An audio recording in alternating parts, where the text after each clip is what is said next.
Now, with that football firestorm, overnight the embattled coach at the University of Maryland, DJ Durkin, was fired just a day after being reinstated to that job. So many were outraged he'd gotten his job back after a player died of heat stroke. We will be speaking with that player, Jordan McNair's father, in a moment. But first, ABC's Paula Ferris is here with the latest on this one. Good morning, Paula. Good morning to you, Cecilia. Good morning, everyone. What a stunning turn of events. Durkin was reportedly surprised by the school's decision to terminate him, but there are many who are upset that the University of Maryland did not do the right thing until they were forced to.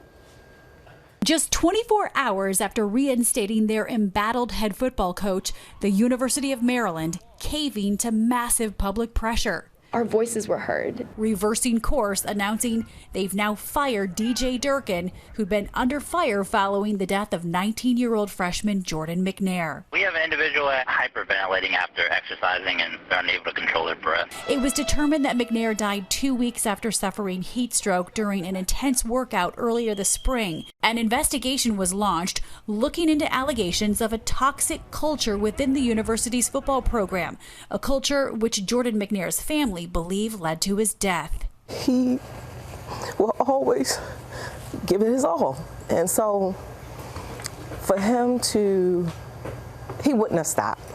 He wouldn't have stopped, because if that's the culture, then he didn't want to be called these names. After a 2.5-month suspension, the Maryland Board of Regents, which oversees the state's universities, stood by the embattled football coach, reinstating him on Tuesday. We believe that Coach Durkin has been unfairly blamed for the dysfunction in the athletic department, and while he shares some responsibility, it is not fair to place all of it at his feet. But by Wednesday, the student government planned to protest, many pointing to the millions saved by not buying Durkin out of his contract. One of McNair's teammates tweeting, "A paycheck was chosen over that life." And the university had no choice but to part ways, saying the overwhelming majority of stakeholders expressed serious concerns about Coach DJ Durkin returning to campus.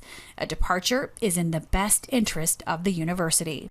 Now, there were 2 investigations. One of those investigations did not find a toxic culture, but did say the athletic department lacked a culture of accountability. And as for the university, they could now face additional legal fallout from firing Durkin. He could sue the school on a number of claims. Cecile, it's looking like this could be a very messy separation.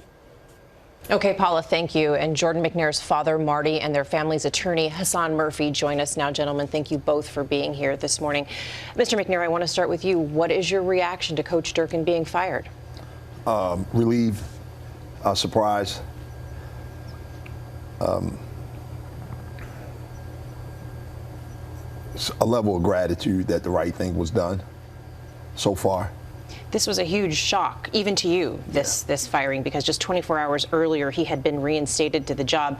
And when that happened, you'd said publicly that you felt like you were punched in the stomach. Does what happened now change any of that? Yeah, somewhat. Just due to the decision that Dr. Lowe made, this is a step in the right direction. Mr. Murphy, before Coach Durkin was fired, you'd said that the only person who paid for what happened to Jordan was Jordan, and he paid with his life. Durkin is now out. Should anyone else be punished? I don't know really if that's for us to say anymore. Our fight now is about getting justice for this family and for Jordan's name and in his memory. We heard Paula just say there that one of the investigations blasted the culture of the athletic department, saying that it lacked accountability. I guess this question is for both of you.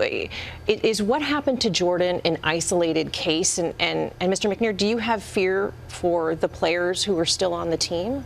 To answer your first question, no, it's not an isolated case. Exertional heat stroke injuries happen every year.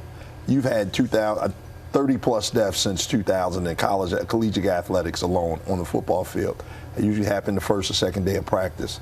So the main goal really moving forward at this point is to bring some type of awareness and prevention that everyone can see that this doesn't happen again, because it was 100% preventable.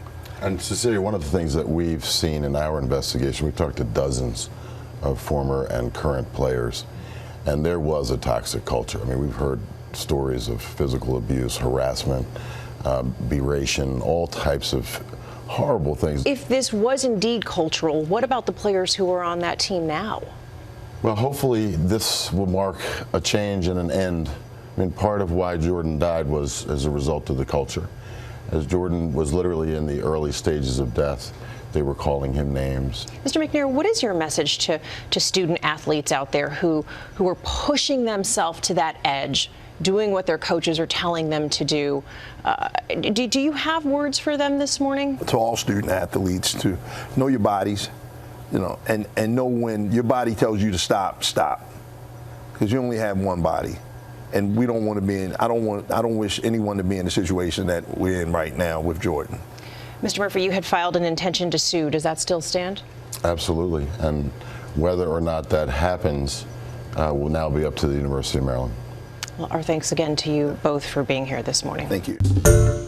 Hi, everyone. George Stephanopoulos here. Thanks for checking out the ABC News YouTube channel. If you'd like to get more videos, show highlights, and watch live event coverage, click on the right over here to subscribe to our channel. And don't forget to download the ABC News app for breaking news alerts. Thanks for watching.